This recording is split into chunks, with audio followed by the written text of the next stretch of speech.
देखिए, ये कहानी सिर्फ एक परिवार की नहीं है, बल्कि फर्ज और हक के बीच की एक सदियों पुरानी लड़ाई की है। तो मिलिए राघव से, एक ऐसा भाई जिसने अपनी बहनों के लिए न जाने क्या क्या कुर्बान नहीं किया। उसकी सुबह डेयरी के काम से शुरू होती थी और शाम परिवार की सेवा में ही ढल जाती थी। उसकी दुनिया, आप कह सकते हैं, प्यार और त्याग पर बनी थी। लेकिन ये दुनिया बहुत जल्द हिलने वाली थी। दिन था पिता की बरसी का, एक ऐसा दिन जब परिवार को साथ होना चाहिए। लेकिन ठीक उसी दिन राघव की बहनें नीलिमा और सरिता एक ऐसी मांग लेकर आ गईं जिसने परिवार की नींव ही हिला दी। एक ऐसी मांग जो भाई बहन के इस रिश्ते पर एक बहुत बड़ा सवाल खड़ा करने वाली थी। और बस यहीं से शुरू होती है एक कानूनी और एक नैतिक लड़ाई।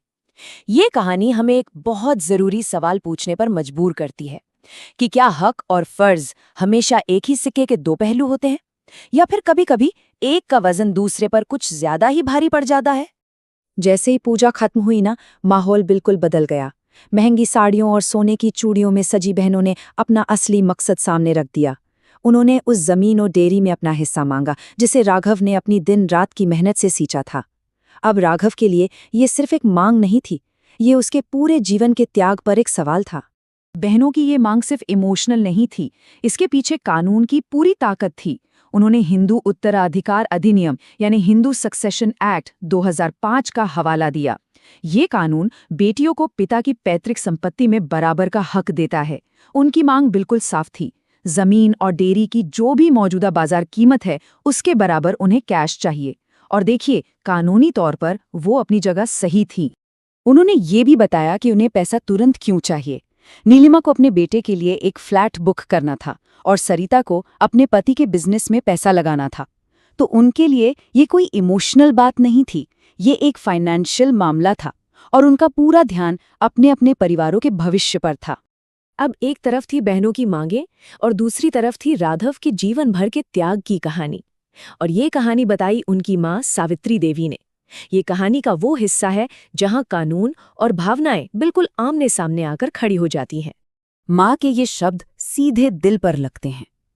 वो कानूनी हक को नैतिक कर्तव्य के कटघरे में खड़ा कर देती हैं। उनका सवाल बहुत सीधा लेकिन बहुत गहरा है। क्या अधिकार बिना जिम्मेदारियों के आ सकते हैं? कहानी के दो पक्ष ना बिल्कुल दो अलग दुनिया दिखाते हैं। एक तरफ है राघव का त्याग, इंजीनियरिंग की पढ़ाई छोड़ दी, डेयरी में दिन रात मेहनत की, माँ बाप की सेवा की। और दूसरी तरफ उसकी बहनों की आरामदायक जिंदगी जो ये मानती हैं कि राघव ने जो कुछ भी किया वो तो बस एक भाई का फर्ज था। राघव ने थोड़ा और समय मांगा लेकिन उसकी बात किसी ने नहीं सुनी। सिर्फ एक हफ्ते में घर की बात अदालत तक पहुंच गई। जैसे ही वो कानूनी नोटिस आया, ये साफ हो गया कि परिवार का ये झगड़ा अब पब्लिक हो चुका है और सुलह के सारे रास्ते बंद हो रहे हैं। तो मामला अब अदालत में है, जहां परिवार का निजी दर्द झूठे आरोपों के एक पब्लिक तमाशे में बदलने वाला था। अदालत में राघव कानून का पूरा सम्मान करता है, लेकिन एक बहुत मार्मिक सवाल पूछता है, क्या अधिकार बिना जिम्मेदारियों के आ सकते हैं? जब वो अपने त्याग की कहानी सुनाता है तो पूरा कोर्ट रूम एकदम खामोश हो जाता है। और तभी बहनों के वकील मिस्टर सक्सेना इस केस को एक और बहुत ही खतरनाक मोड़ दे देते हैं। वो राघव पर एक ऐसा चौंकाने वाला और बेबुनियाद इल्जाम लगाते हैं जो हर किसी को सन्न कर देता है। वो उसे अपने ही पिता का हत्यारा कह देते हैं। और इस झूठ को और पुख्ता करने के लिए उनका एक भरोसेमंद पड़ोसी अवधेश मिश्रा झूठी गवाही दे देता है। सोचिए, ये एक ऐसा विश्वासघात था जिसने जज को भी सोचने पर मजबूर कर दिया। अचानक से सच कमजोर और झूठ ताकतवर दिखने लगा। लेकिन जज साहब रघुनंदन, उन्हें लगा कि इस मामले में कुछ तो गड़बड़ है। उन्हें एहसास हुआ कि अदालत में जो तथ्य पेश किए गए हैं उनके पीछे एक बहुत गहरी कहानी छिपी हो सकती है। इसलिए उन्होंने खुद सच की तह तक जाने का फैसला किया। अब सच का पता लगाने के लिए जज ने एक बहुत ही अलग तरीका अपनाया। उन्होंने एक जांच अधिकारी अरविंद वर्मा को वकील के भेष में राघव के घर भेजा। प्लान ये था कि सच बिना किसी अदालती दबाव के अपने आप सामने आए। और उस जांच में जो सच सामने आया वो अदालत में बोले गए झूठ से एकदम अलग था। राघव की मां ने एक एक करके वो सारी बातें बताईं जो अब तक छिपी हुई थी। और इसी के साथ कहानी का एक बिल्कुल नया पहलू सामने आ गया। और अब कहानी अपने अंतिम और सबसे निर्णायक मोड़ पर पहुंचती है। अदालत की आखिरी सुनवाई, जहां सच और झूठ का आखिरी फैसला होना था।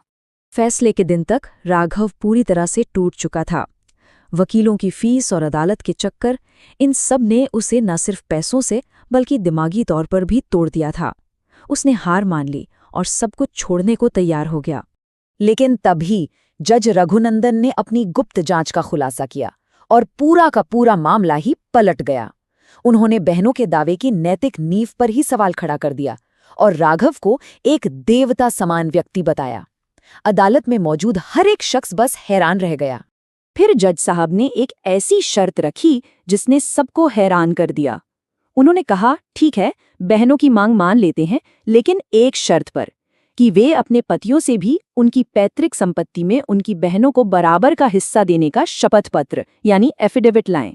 अब जाकर न्याय का तराजू दोनों तरफ बराबर हुआ। जज की इस शर्त का असर तो देखिए तुरंत हुआ। जैसे ही बहनों के पतियों को पता चला कि अब उनकी अपनी प्रॉपर्टी भी दांव पर है, उनका सारा रुख ही बदल गया। उन्होंने फौरन अपनी पत्नियों से केस वापस लेने के लिए कहा। इतना ही नहीं, अदालत को गुमराह करने और अपने भाई को परेशान करने के लिए दोनों बहनों पर 2 लाख रुपए का जुर्माना भी लगाया गया, जो उन्हें हर्जाने के तौर पर राघव को देना था। और आखिर में न्याय की जीत हुई। बहनों ने केस वापस ले लिया, राघव को अपना घर और सम्मान वापस मिला और झूठा मुकदमा करने वालों को उनके किए की सजा भी मिली। लेकिन ये कहानी हमें एक गहरे सवाल के साथ छोड़ जाती है। जब कानून और नैतिक कर्तव्य आमने सामने हों, तो सच्चा न्याय कहाँ मिलता है?